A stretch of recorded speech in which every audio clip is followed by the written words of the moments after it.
नमस्कार दोस्तों, स्वागत है आपका हमारे चैनल वैराग्य ज्ञान पा। आज हम आपको एक अद्भुत और गहन आध्यात्मिक कहानी सुनाने जा रहे हैं जिसका नाम है महाशक्ति का परम रूप। यह कहानी हमें आत्मज्ञान, अद्वैत भक्ति और माया के वास्तविक स्वरूप के बारे में बताती है। महाशक्ति जगदम्बा का परम रूप अखंड और स्वयं प्रकाश चैतन्य है, जिसे सिद्ध योगियों ने संवित अथवा प्रतिभा के रूप में वर्णन किया है। यह स्वरूप अपरिच्छिन्न और प्रकाशात्मक है, जो विचित्र दृश्यों के आकार में भासमान होता है। इस कहानी में हम जानेंगे कि कैसे यह स्वरूप देश, काल, आकार और निमित्त से परे है और समग्र जगत की उत्पत्ति, स्थिति और लय का आधार है। हम यह भी समझेंगे कि माया का यथार्थ स्वरूप क्या है और कैसे यह जगदाकार देह में अज्ञानी को विभिन्न आकारों का दर्शन कराती है। विद्या के प्रभाव से अविद्या की निवृत्ति होने पर योग अवस्था प्राप्त होती है, जिसमें संविद्रूप तत्व का निर्विकल्पक रूप से भान होता है। तो चलिए इस दिव्य यात्रा पर हमारे साथ चले और जाने कि कैसे महाशक्ति जगदम्बा का परम रूप अखंड और स्वयं प्रकाश चैतन्य है और कैसे यह अद्वैत भक्ति और आत्मज्ञान का मार्ग प्रशस्त करता है। महाशक्ति श्री मां। महाशक्ति जगदम्बा का परम रूप अखंड और स्वयं प्रकाश चैतन्य है। इसका सिद्ध योगियों ने संवित अथवा प्रतिभा के रूप में वर्णन किया है। किसी देश अथवा किसी काल में किसी कारण से भी इस स्वरूप का अपलाप नहीं होता।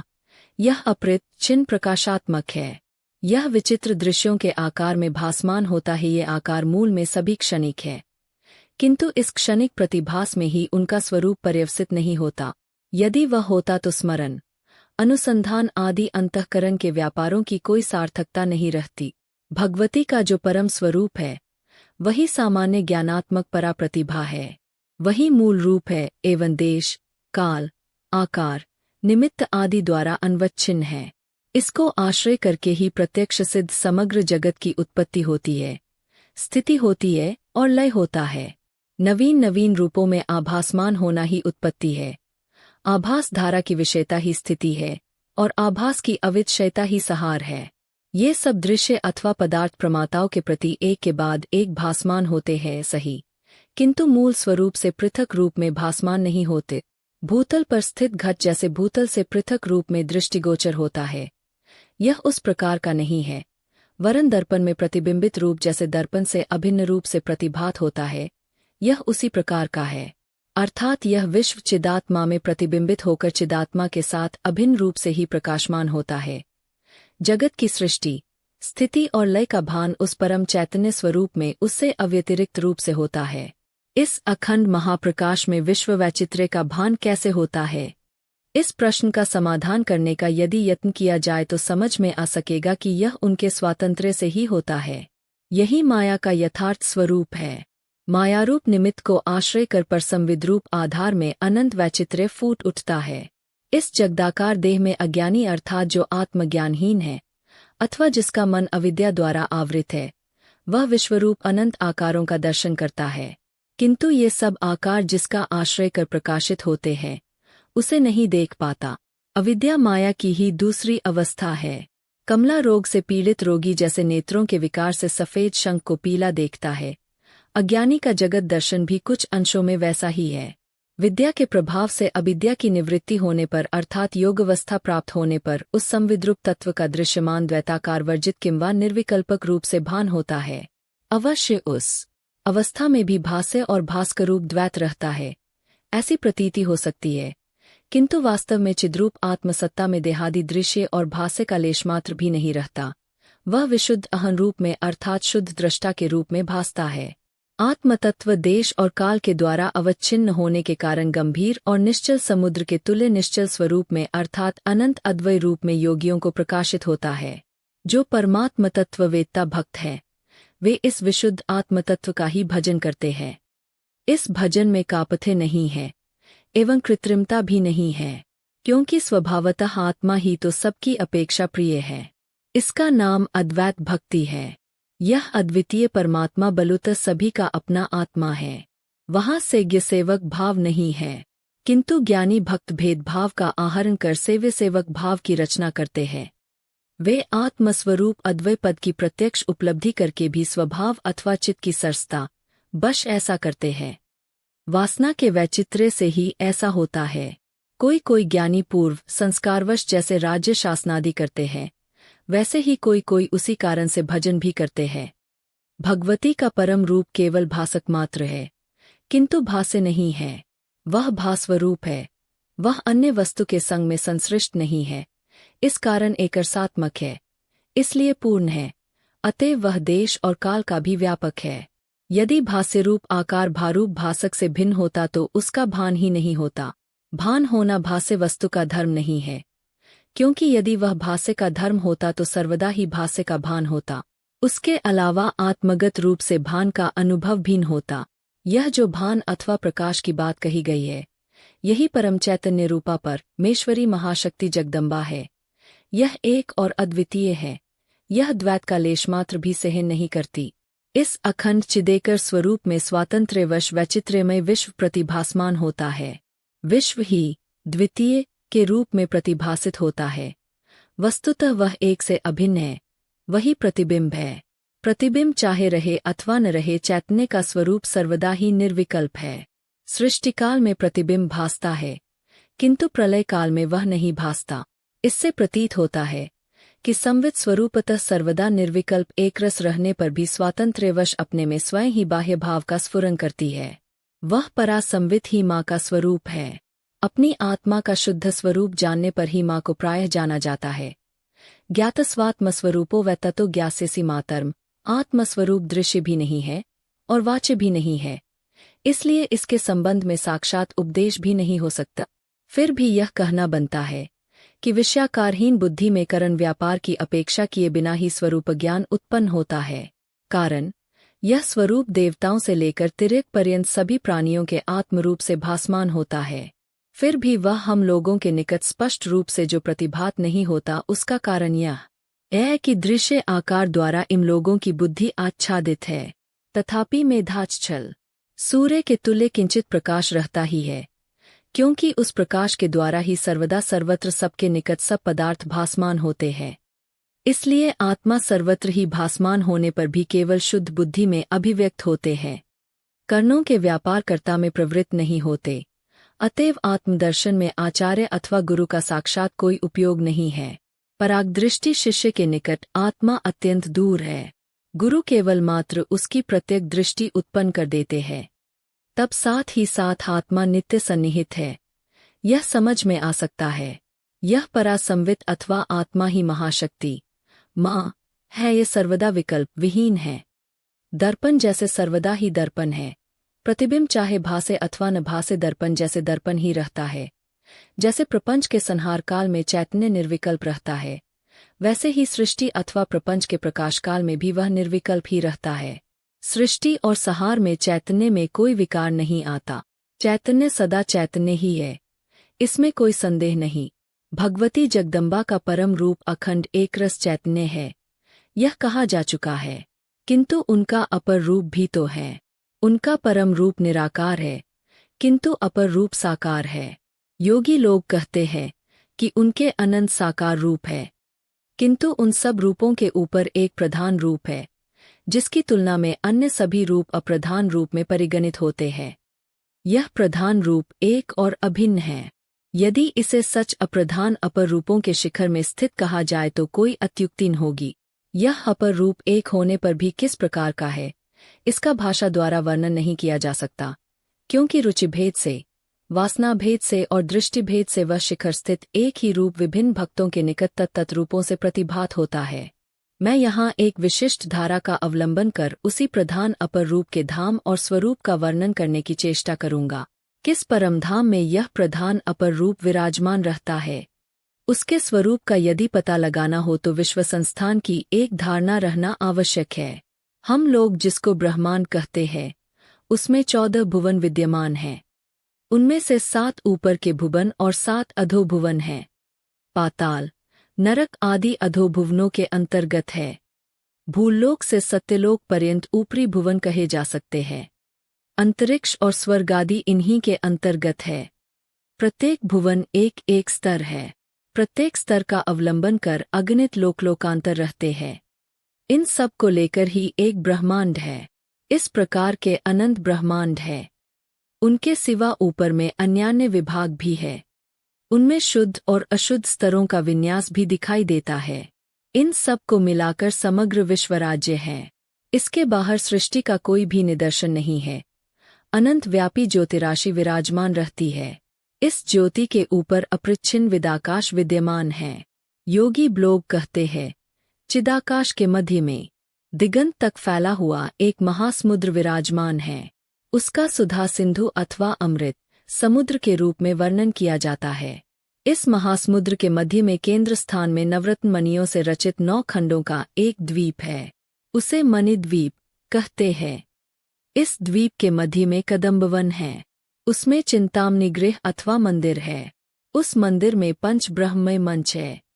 ब्रह्मा, विष्णु, रुद्र और ईश्वर ये मंच के 4 पाद है।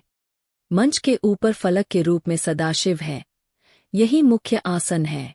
इस आसन पर अनादि मिथुन पर चैतन्यमय परमेश्वर और परमेश्वरी अभिन्न रूप में विराजमान है। ये साधक लोगों के निकट परम पुरुष और परमा प्रकृति के रूप में परिचित है। यही विश्वजननी का प्रधान अपर रूप है। अवश्य एक दृष्टि से देखने पर भगवती का अथवा भगवान का जो परम स्वरूप है वह निराकार संवित मात्र है।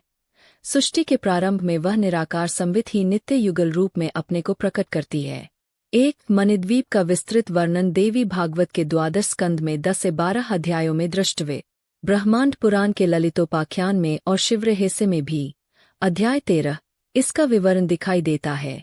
चंडी नामक हिंदी मासिक पत्र के 11वें खंड में पंडित श्री शास्त्री दाधीच लिखित मणिद्वीप की सैर नामक जो अनुभवमूलक लेखमाला प्रकाशित हुई थी वह बहुत अंशों देवी भागवत के वर्णन के अनुरूप है। यह शाक्त लोगों का विवरण है, किंतु वैष्णव लोग भी इस मणिद्वीप का वर्णन करते हैं। सुंदरी तंत्र के अंतर्गत आलमंदार संहिता के 6ठ अध्याय में तथा पुराण संहिता के 32वें अध्याय में भगवान के निज धाम के रूप में इस द्वीप का वर्णन है। यह सुप्रसिद्ध वेतद्वीप से भिन्न है। आलमंदार संहिता के अनुसार भगवान की पारमार्थिक और वास्तवी लीला इसी स्थान में होती रहती है। यह स्थान अक्षर ब्रह्मा के हृदय रूप चिदाकाश में स्थित है। वास्तव में यहाँ की भूमि, जल, तेज, वायु और आकाश सभी चिन्मय है। यहाँ सुधा सिंधु है। उसके मध्य में मणिद्वीप है। सुधाब्धिस्तत्र विततः कोटियोजन कसिच तस्य मध्ये च कोयवर्ध्योजन मणिद्वीपकम। इस द्वीप में नवरत्नमय 9 खंड है, जिनमें 9 रसों की लीला निरंतर चलती रहती है। इसके मध्य में मध्य खंड में जो पद्मराग मणिमय है, श्रृंगारशाला है। यही आनंद भूमि है। अष्टदलकमल की मानो यही कनिका है। इसके 8 और 8 खंड है। आलमंदार संहिता के मत में नित्य वृंदावन की लीला प्रातिभासिक है एवं ब्रजभूमि की लीला व्यावहारिक है। पुराण संहिता में जो वर्णन है वह भी प्राय ऐसा ही है। उसमें लिखा है, अनंत कोटि ब्रह्मांड प्रपंचाद बहिरुद्भत चिदाकाशो महानास्ते लीलाधिष्ठान मद्भुतम यत्र दिव्य सुधा सिंधु कोटियोजन विस्तृत कोटिर्धमांतस्तस्मिन् मणिद्वीपो मनोहर नवखंडात्मक श्रीमान नवल विभूषित इत्यादि। इसकी मध्य भूमि में अखंडम निज मूल मंदिर प्रतिष्ठित है। 2 साधकगण महाशोढ़ा न्यास से न्यस्तत्न होकर अन्य चित्त से इस स्वरूप का ही ध्यान करते हैं। श्री क्रमोत्तम नामक ग्रंथ में लिखा है कि निम्नलिखित प्रकार से भावना करनी चाहिए। सर्वप्रथम अमृत समुद्र, उसमें सुवर्ण द्वीप, उसमें कल्पवृक्षवन, उसमें नवमाणिक्य मंडप, उसमें नवरत्नमय सिंहासन रूपी कमा। इस कमल के मध्य में त्रिकोण है एवं त्रिकोण के मध्य बिंदु में अर्धनारीश्वर मूर्ति विराजमान है। इसका लावण्य करोड़ों कंदपों को लज्जित करता है। इसका हम यहाँ मणिद्वीप की विशेष आलोचना नहीं करेंगे, किंतु इस जगह जगदम्बा के अप्रधान अपर रूप के संबंध में 2-1 बातें कहना आवश्यक प्रतीत होता है। सदाशिव, ईश्वर, रुद्र, विष्णु और ब्रह्मा ये अधिकारी पुरूप है। माँ के अनुग्रह आदि पंचकृत्यों का संपादन ये ही करते रहते हैं। ये सभी माँ के ही भिन्न भिन्न रूप है, यह कहना व्यर्थ है। इनके अतिरिक्त गणेश, स्कंद, दिक्पाल, कुमारी, लक्ष्मी आदि शक्तियाँ एवं यक्ष, राक्षस, असुर, नाग, किमपुरुष आदि में पूज्य रूप सभी वस्तुतः माँ के ही रूप है। उनकी माया से मोहित होकर लोग उन्हें पहचान नहीं पाते। उनके अतिरिक्त पूज्य अथवा फलदायक और कोई नहीं है। जो जिस भाव से उनकी भावना करता है वह उस भाव से फल प्राप्त करता है। वास्तव में वे विभिन्न रूपों में विभिन्न देशों में जीवों पर अनुग्रह करने के लिए विराजमान हैं। मूल में सब रूप उन्हों के रूप है। शास्त्र के अनुसार वे कांची में कामाक्षी के रूप से, केरल में कुमारी के रूप से, गुजरात में अम्बा के रूप से, मलय में भ्रमरी के रूप से, करवीर में महालक्ष्मी के रूप से, माले में कालिका के रूप से, प्रयाग में ललिता के रूप से, विंध्याचल में विंध्यवासिनी के रूप से, वाराणसी में विशालाक्षी रूप से, गया में मंगलावती रूप से, बंगाल में सुंदरी के रूप से और नेपाल में गुहेश्वरी के रूप से विराजमान है। ये ही उनके 12 रूप हैं। इनके अतिरिक्त उनके और भी असंख्य रूप शास्त्र से जाने जा सकते हैं। 3. माँ का मुख्य ऐश्वर्य अपरिच्छिन्न है। स्वरूप से अतिरिक्त किसी कारण की अपेक्षा न करके ही वे जगत के रूप में स्फुरित हो रही है। इन सब आकारों को उनके स्वांश अथवा उनसे भिन्न भी कहना नहीं बनता, क्योंकि वे अखंड चिन्मय हैं। आठ उनका कोई अंश नहीं है। वे अदृश्य चिन्मय स्वरूप में स्थित रहकर भी अनंत जगत के आकार में स्फुरित हो रही है और अनंत जगदाकार से स्फुरित होकर भी अद्वैत स्वरूप से स्खलित नहीं होती है। यही उनका ऐश्वर्य है। विचित्र जगदाकार प्रतिबिंब तुल्य है। आठ वे नित्य ही निर्विकार है। माँ के अवान्तर ऐश्वर्य की भी गणना नहीं होती। ऐश्वर्य मात्र ही अघटित घटना की सामर्थ्य है। परम स्वातंत्र्य रूपात्व माया द्वारा वे अपने को अज्ञानावृत करती है एवं अनादि जन्म मृत्यु प्रवाह में पड़ती है, अर्थात संसारी का स्वांग रचती है। अंतर शिष्य भाव को प्राप्त होकर पुनः गुरु के निकट आत्मतत्व जानकर नित्य मुक्त कमल मंद मंद स्मित युक्त है। 3 नेत्र है। ललाट में चंद्रमा है। वस्त्र और आभूषण सभी दिव्य है। ये चतुर्भुज हैं। हाथों में कपाल पात्र, चिन्ह मुद्रा, त्रिशूल और पुस्तक है। मुख और नेत्र सदा आनंदमय रहते हैं। श्रीकमोत्तम में अर्धनारीश्वर मूर्ति के ध्यान का विवरण है, पर यह भी कहा गया है कि उस मूर्ति का केवल पुरुष रूप में अथवा मातृ रूप में भी ध्यान किया जा सकता है। निष्कल ध्यान की तो कथा ही नहीं है। भावनोपनिषद, तंत्रराज आदि में इस मानवदेश की ही नवरलद्वीप के रूप में और पुरुषार्थ की ही सागर के रूप में भावना करने के लिए कहा गया है। इसका विस्तृत विवरण यहाँ देने की आवश्यकता नहीं है। मुक्त होकर भी फिर मुक्त होती है। यह अविद्या मायिक होने से सचमुच बंधन नहीं है, इसलिए वे नित्य मुक्त है। उपादान के बिना अनंत वैचित्र्यमय जगत का निर्माण करती है। यही उनका ऐश्वर्य है। उनके इस प्रकार के अगणित ऐश्वर्य हैं। 4. माँ के अप्रधान परमधाम की बात का पहले ही उल्लेख किया जा चुका है, किंतु उनके खंड खंड धाम कितने हैं इसका कोई निर्णय नहीं कर सकता। यहाँ पर शास्त्रानुसार विभिन्न साधक और योगियों के अनुभव मूलक कई एक धामों का वर्णन दिया जा रहा है। 1. शीनगर, इसका प्राचीन नाम अतस्तदीय है। प्रसिद्धि है कि मेरु में 4 शिखर है। इसके 3 शिखरों पर ब्रह्मा, विष्णु और रुद्र की 3 पुरियां है। चतुर्थ शिखर पर महामाया की पुरी विराजमान है। इसका नाम श्रीपुर या शीनगर है। यह 400 योजन लंबी और 400 योजन चौड़ी है। यह 7 प्राकारों, प्राचीरों से परिवेष्टित है। इसके 4 प्रवेश द्वार है। प्रवेश स्थान में शाला, गोपुर आदि है। बाहर का प्राकार लोहे का है और भीतर का सोने का है। बीच के 6 प्राकार क्रमशः पीतल, तांबा, सीसा, दस्ता, पंचलोह और वज्र से निर्मित है। प्रत्येक प्राकार मानो एक एक दुर्ग है। सर्वत्र ही रक्षक और दुर्गपालों की व्यवस्था है। लौह दुर्ग के रक्षक महाकालगण और उनकी शक्तियाँ है। ये भगवती की कालचक्र में उपासना करते हैं।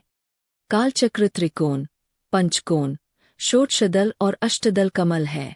अन्यान्य 6 दुर्गों के रक्षक शक्तिस्थित 6 ऋतुएं हैं। इन सबचों में 30 शक्तियाँ कार्य करती है। मधुशुक्ला 1 से 15 तक और मधुकृष्णा 1 से 15 तक।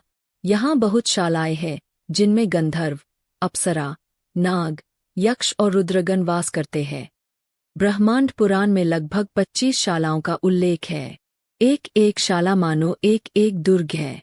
विभिन्न शालाएं विभिन्न उपादानों से निर्मित है। अष्टधातु की एक शाला है। 2 शालाओं के मध्य में वृक्षों के झुंड और कुंज विद्यमान हैं। जैसे सुवर्ण और रजत की शालाओं के बीच कदम्बवन वाटिका है, जहाँ मंत्रिनी वास करती है। 11 शालाएं महामूल्य रत्नमय हैं। पुष्पराज, पद्मराग, गोमेद, वज्र, वैदूर्य, इंद्रनील, मुक्ता आदि से रचित है। मौक्तिक शाला में चक्र में, जिसमें 16 घेरे हैं, महारुद्र निवास करते हैं। वे भी सर्वदा भगवती के ध्यान में मग्न रहते हैं। उनको चारों ओर से रुद्रगण और रुद्रानीगण घेर कर स्थित है। ये सब रुद्र ही दुर्ग के रक्षक है। उनमें कोई बैठे है, कोई जागते है, कोई सुप्त है, कोई दंडवत लेटे है, एवं कोई दौड़ते रहते हैं। 2 और 1 नगर का परिचय प्राप्त होता है, जहाँ भगवती ललिता ने भंडा सुर के साथ युद्ध करने के उपरांत विश्राम किया था। प्रसिद्धि है कि विश्वकर्मा और मई ने इस नगर की रचना की थी। योगियों के समाज में ऐसी प्रसिद्धि है कि अगस्त्य ऋषि में वस्थित श्रीमाता के नगर का दर्शन नहीं कर सके। वे वेदविद और सर्वशास्त्र विशारद होते हुए भी तंत्र दीक्षारहित होने के कारण पराशक्ति की निगूढ़ उपासना में अंधकारी रहे। इसलिए उक्त नगर का दर्शन उनके भाग्य में बदा नहीं। यह नियति का नियंत्रण था। बाद में देवी का महात्म्य सुनकर उनके प्रति वे भक्तियुक्त हुए तथा उन्होंने सपत्नीक सक्राम तांत्रिक दोक्षा प्राप्त की। तदंतर लोपा मुद्रा के साथ उपासना कर सिद्धिलाभ किया। इसके कारण वे सक्त्रीत गुरुमंडल में उत्तम स्थान पर अधिकार करने में समर्थ हुए। दृष्टवे त्रिपुरार हत्या महात्म्य खंड अध्याय 79। 3 भगवती के स्थान पूर्व सागर के तट पर कामगिरी के रूप में, पश्चिम सागर के तट पर पूर्णगिरी के रूप में और मेरु शिखर पर जालंधर के रूप में है। ये सब प्रसिद्ध चतुष्पीठ के अंतर्गत है। यह कहना अनावश्यक है। 4 भास्कर राय ने 3 श्रीपुरों की बात कही है। पहला अनंत कोटि, ब्रह्मांड के बाहर ऊपर अनंत योजन विस्तृत और 25 प्राकारों से वेष्टित है। दूसरा मेरु के ऊपर स्थित है।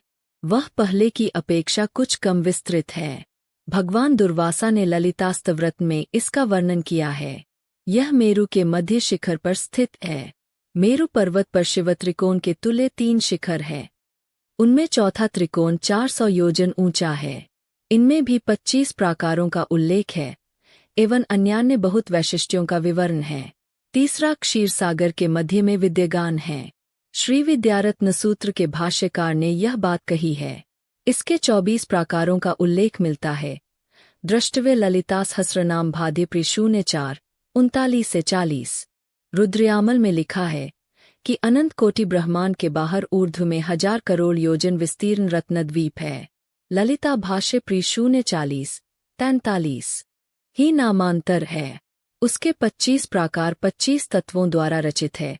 वस्तुतः यह रत्नद्वीप हमारे पूर्व वर्णित मणिद्वीप का 5 यह माही गुरु रूप में भावना करने योग्य है। भावनोपनिषद में श्री गुरु सर्व कारणभूता शक्ति कहे गए हैं। तंत्रराज में भी कहा है, गुरुराद्या भवेत् शक्ति सा विमर्शमे मता नवत्वन तस्य देहस्य रंध्रत्वेन विभास्ते। ये 9 रंध्र ही देह के प्रसिद्ध 9 द्वार है। इन 9 द्वारों में 2 नेत्र और वाक ये 3 दिव्यौज है। 2 चक्षु और उपस्थ ये 3 सिद्धौज है एवं 2 नासिकाएं और पायु ये 3 मानवौध है। देह के ये 9 रंध्र ही नवनार्थों के स्वरूप है। शिवसूत्र वार्तिक में भी परमेश्वर की अनुग्रहात्मिका पराशक्ति को ही गुरु कहा गया है। आत्मा और गुरु अभिन्न है। अब मैं भगवती के प्रधान अपर रूप और पररूप में किस प्रकार का संबंध है, इसकी किंचित आलोचना करता हूँ। अप्रधान अपर रूप का प्रसंग मैं यहाँ छेड़गा नहीं, क्योंकि जगत के सभी रूप तो उन्हीं के रूप है। जो प्रधान अपर रूप है वही सृष्टि का आदि है और विश्व के शिखर प्रदेश पर स्थित है। यही शिवशक्ति का युगल रूप है। इस शक्ति को हम आपाततः पंचदशी के रूप में ग्रहण किया करते हैं। यह युगल रूप ही अनादि दिव्य मिथुन के रूप में साधक समाज में परिचित है। श्रीचक्र के सबकी अपेक्षा अंतरतम चक्र का नाम बैंधव चक्र है। मध्य त्रिकोण के भीतर नित्यामंडल अर्थात 15 कलाओं से वेष्टित महाबिंदु है। वस्तुतः 15 नित्याओं की साम्यावस्था का नाम ही बिंदु है। इस बिंदु को वेष्टित कर उसके घेरे के रूप में 15 नित्याय प्रतिपदादि 15 तिथियों की प्रतीक है। इसलिए यह नित्यामंडल एक प्रकार से कालचक्र का ही प्रतिनिधि है। साधन के क्रम विकास से एक नित्या अन्य नित्याओं को लीन कर प्रदक्षिण क्रम से अंतिम नित्या के लय साधन पूर्वक आवर्तन को समाप्त करती है। स्मरण रखना चाहिए कि एक नित्याओं में स्वयं लीन नहीं होती एवं उद्धृत शक्ति के द्वारा उनको भी अपने में लीन नहीं करती एवं अन्य नित्याओं के रूप में पहुँचने के लिए अग्रसर होती है। इसीलिए कर्म चलता रहता है। एवं सर्व समाधान के बाद भी उद्धृत शक्ति के द्वारा बिंदु में प्रवेश करने में समर्थ होती है। स्वयं लीन होने पर यह संभव न होता। कालचक्र का आवर्तन ही कर्म अथवा उपासना का वास्तविक स्वरूप है। आवर्तन पूर्ण होने के साथ ही साथ बिंदु में प्रवेश होता है। यही पंचदशी की प्राप्ति है। पंचदशी के सिद्ध होने पर फिर आवर्तन रहता नहीं। युगल को प्राप्त होने पर कुंजलीला का अवसान हो जाता है। वैष्णव साधना का यह लीला रहस्य इस सत्य के ऊपर ही प्रतिष्ठित है। किंतु पंचदशी युगल रूप है। इस युगल रूप से क्रमशः अद्वैत स्वरूप में जाना ही गुह्य साधना का इतिहास है। किंतु उसके पूर्व पंचदशी से षोडशी पर्यंत विवर्तन आवश्यक है। यह जो युगल रूप की बात कही गई है, इसमें एक चंद्रमंडल में 16 कलाएं हैं। इन 16 कलाओं में 15 कलाएं बेष्टन के आकार में चारों ओर रहती है। बीच की कला का नाम सादाख्य है, यही षोडशी कला है। ये 15 कलाएं ही 15 तिथियां है। कामेश्वरी से लेकर चित्रा पर्यंत 15 नित्याएं यही है। सादाख्या कलाओं ललिता है। यह कालचक्र अथवा तिथिचक्र सदा आवर्तित हो रहा है। इसके भीतर श्री चक्र है। द्रष्टव्य भावनोपनिषद और भास्कर भाष्य 23:0-137 से 139। इसका तात्पर्य यह है कि काल रूप प्रपंच के मध्य में ही श्रीचक्र विद्यमान है। देश रूप प्रपंच में भी श्रीचक्र रहता है। भूगोल के उत्तर भाग में मेरु है, उसके दक्षिण में जम्बू आदि 7 द्वीप है। उनके मध्य में भूगोल के वलयाकार 7 समुद्र है। पुष्कर द्वीप का बेरा मधुर जलयुक्त समुद्र है। उसके दक्षिण में परव्योम है। मेरु से व्योम पर्यंत 16 स्थानों में ललिता से चित्रा पर्यंत 16 नित्याय युग के प्रथम वर्ष में स्थित होती है। द्वितीय वर्ष में जम्बू द्वीप से मेरु पर्यंत गमन करती है। तृतीय वर्ष में लवन समुद्र से जम्बू द्वीप तक गमन करती है। इन 16 वर्षों में परव्योम से मधुर समुद्र तक ललितादि 16 नित्याय स्थित रहती है। इस तरह 16 वर्षों में नित्याओं का एक एक आवर्तन होता है। श्रीचक्र इस देशरूप चक्र के भीतर है, बाहर नहीं है। परमा प्रकृति परम पुरुष के अंकगत है एवं दोनों ही चतुर्भुज है। पंचदशी से यदि षोडशी में जाना हो तो शिव शक्ति का संबंध क्रमशः अन्य रूप धारण करता है। शक्ति शिव में आश्रित है, यही पंचदशी का स्वरूप है। किंतु जब तक शक्ति शिव के आश्रय का परित्याग कर शिव को शवरूप में अथवा सुप्त रूप में छोड़कर शिव से ऊपर की ओर उद्गत नहीं होती, तब तक पंचदशी से पोर्शी में जाने की कोई आशा ही नहीं है। पंचदशी कालचक्र के अतीत है, यह सत्य है। किंतु अतीत होकर भी वह वस्तुतः अतीत नहीं है, क्योंकि पंचदशी में बिंदु का आपूरण और संक्षय दोनों ही विद्यमान रहते हैं। पूर्णिमा अथवा अमावास्या कोई भी स्थायी नहीं है, क्योंकि पूर्णिमा के बाद कलाक्षय होता है एवं अमावास्या के बाद कलावृद्धि होती है। जिसकी वृद्धि और ह्रास होते हैं वह अपूर्ण है। जो वास्तव में पूर्ण है उसकी वृद्धि भी नहीं होती और ह्रास भी नहीं होता, वही षोडशी है, वह अमृत कला है। पुरुषे पोर्ष क्लेस्मिन तामाहुरसृतां कलाम। यह षोडशी अमृत कला है। यही मृत्यु के अतीत, परिवर्तन के अतीत और काल के अतीत है। पंचदशी बिंदुरूप में काल के आवर्तन से मुक्त होकर भी यथार्थ में मुक्त नहीं है। शिव शक्ति को अंक में धारण किए है। यह योग की एक अवस्था है। बट चक्र भेद होने पर सहस्रदल कमल के बिंदु से इस अवस्था का उदय होता है। इस जगह शक्ति पंचदशी अवस्था के अंतर्गत है। किंतु शक्ति पोर्शी अवस्था को तभी प्राप्त हो सकती है जब शिव परम शिव के रूप में उसको धारण करने की योग्यता प्राप्त करते हैं। शक्ति शिव के अंग से अवतीर्ण होकर जब क्रमशः अधिकतर पुष्टि प्राप्त करती है, तब नाभिमार्ग खुल जाता है एवं शक्ति पुष्टि की प्रकर्षावस्था में नाभिमार्ग से निकले ब्रह्मनाल का आश्रयन कर जो कमल शून्य पथ में विकसित हुआ है, उसमें स्थिति प्राप्त करती है। इधर शिव परम शिव रूप में उन्नीत होते हैं। जिन 4 मध्यवर्ती अवस्थाओं की बात कही गई है, उनके नाम क्रमशः इस प्रकार है। 1. प्रासाद। इस अवस्था में परम पुरूप और परमा प्रकृति तल पर शयन करते हैं। यह एक पार्श्व की स्थिति है। 2. महाप्रासाद। इस अवस्था में पुरूप और प्रकृति में परस्पर मिलन मुद्रा को पूर्वाभास होता है। 3. पराप्रासाद। यह सामान्य मिलन मुद्रा की अवस्था है। प्रासाद परा। यह विपरीत मिलन की अवस्था है। इसके बाद ही पोर्शी है। तब शिव फिर शिव नहीं रहते। पूर्वोक्त 4 आसनों के प्रभाव से शिव शववत सुप्त अवस्था में परिणत होते हैं एवं चैतन्य या शक्ति नाभिद्वार से बाहर निकलकर प्रकाशमान होती है। शक्ति तब अकेली रहती है, तब शिव जड़ रहते हैं। वह उन्मुक्त शक्ति ही उनकी अधिष्ठात्री है। षोडशी की परावस्था ही परा है। महाशक्ति तय द्विभुजा होती है और सुवर्ण पीठ पर आरूढ़ रहती है। आगे और पीछे दोनों ओर जागृति रहती है। पंचदशी से षोडशी पर्यंत शक्ति रक्तवर्ण थी। इस बार उन्होंने शुक्लवर्ण धारण किया है। रक्तवर्ण अब नहीं रहा। इसके बाद महापादुका है, वही चरण है। षोडशी और महापादुका के अंतराल में घोर नाद विद्यमान रहता है। यही पर नाद है। महापादुका के नख से परमामृत निकलकर समग्र जगत को प्लावित करता है। महापादुका के बाद कुछ भी नहीं है। एकमात्र वह अखंड महाप्रकाश। वस्तुतः उस महाप्रकाश में प्रविष्ट होने का द्वार ही यह महापादुका है। 7 समग्र विश्व ही चक्र स्वरूप है। यही श्रीचक्र है। बिंदु से इसका आविर्भाव होता है, फिर बिंदु में ही इसका लय होता है। आविर्भाव का क्रम यूं है, पहले बिंदु रेखा में परिणत होता है। वास्तव में सरल रेखा ही मूल रेखा है। वायु की वक्रगति से यह सरल रेखा विभिन्न प्रकार की वक्र रेखाओं में परिणत होती है। रेखाओं के संयोग से आयतन होता है, उनका भी फिर संयोग होता है। मोटे तौर पर बिंदु के प्रसार से ही अनंत प्रकार के चक्रों का उद्भव होता रहता है। चक्र की सृष्टि भी या विश्व अथवा देह की सृष्टि भी वही है। प्रत्येक देवता स्वरूपतः चिदात्मक है। केवल भाव के भेद से भेदाभास जागता है।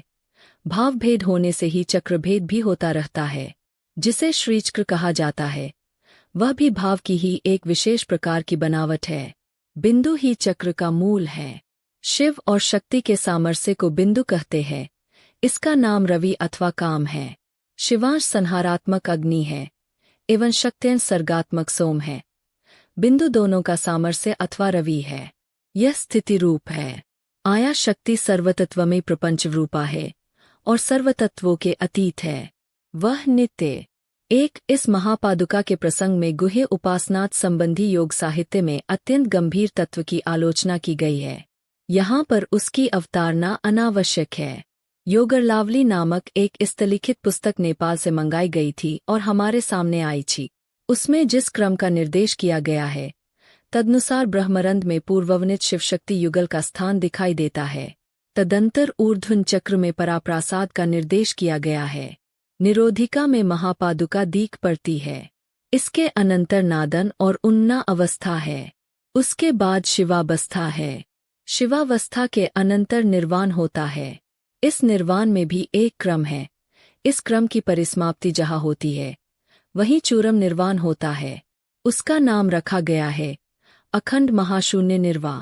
योगरलावली की धारा से प्रतीत होता है कि चक्षु जीवात्मा का स्थान और इच्छा शक्ति का अधिष्ठान है। उसके बाद त्रिकुटी या आहाद चक्र है। वहाँ इच्छा नहीं है और जीव भाव भी नहीं है, किंतु आनंद है। ब्रह्मरंध्र में शुद्ध शक्ति भाव है, इसलिए शिव भाव स्फुरित होता है। शिव और शक्ति युग। ब्रह्मरंध्र के बाद फिर शक्ति नहीं है, क्रमशः शिव भाव का ही प्रकर्ष चलता है। वह विशुद्ध शिव भाव नहीं है, क्योंकि वहाँ भी मन रहता है। मन को हटाने के मार्ग में पहले ऊर्ध्व चक्र में पराप्रासाद है। उसके उपरांत निरोधिका में महापादुका है। तदंतर नाद से उन्ना पर्यंत है। उन्ना में मन न रहने के कारण शिवभाव विशुद्ध है, इसलिए साथ ही साथ निर्वाण का उदय होता है। क्रमशः निर्वाण गंभीर से गंभीरतर होने लगता है। उससे शिवभाव भी शून्य हो जाता है। यही महाशून्य निर्वाण है। यही निष्कल पद है। परमानंद रूप तथा चराचर की बीज स्वरूप है। अहम शिव का स्वरूप है। अहमाकार ज्ञान अथवा विमर्श शक्ति का स्वरूप है। आद्या शक्ति ही शिव के स्वरूप ज्ञान के प्रकाश के लिए निर्मल दर्पण रूप है। अहं ज्ञान ही शिव का स्वरूप ज्ञान है। आद्या शक्ति से ही उसका प्रकाश होता है। आगम वेत्ता विद्वान कहते हैं, जैसे एक सुंदर राजा स्वाभिमुख स्थित स्वच्छ दर्पण में अपना प्रतिबिंब देखकर उस प्रतिबिंब को अहम रूप में जानता है, वैसे ही परमेश्वर अपने अधीन आत्मशक्ति का दर्शन कर अपना स्वरूप जान लेते हैं। मैं पूर्ण हूँ, यही उस ज्ञान का स्वरूप है। दर्पण जैसे सन्निकूट ब्रह्मा के संबंध के बिना अपने भीतर प्रतिबिंब को अवभासित नहीं कर सकता, वैसे ही पराशक्ति भी परम शिव के संबंध के बिना अपने भीतर स्थित प्रपंच को प्रकटित नहीं कर सकती। इसीलिए केवल शिव या केवल शक्ति के द्वारा जगत का निर्माण कार्य नहीं हो सकता। दोनों का सहयोग चाहिए। दोनों का संबंध होने से ही सब तत्वों का उदय होता है। इसलिए एक प्रकार से चक्र के अवतरण के विषय में किसी का भी प्राधान्य है, यह कहना नहीं बनता। इसीलिए शांखायन शाखा में काम और कामेश्वरी की समप्रधानता वर्णित है। वास्तव में शिव और शक्ति एक ही तत्व है। शिव शक्तिरिति हेकन तत्व माहुर्मनीशिन, तथापि चक्रावतार में शक्ति का ही प्राधान्य स्वीकृत है।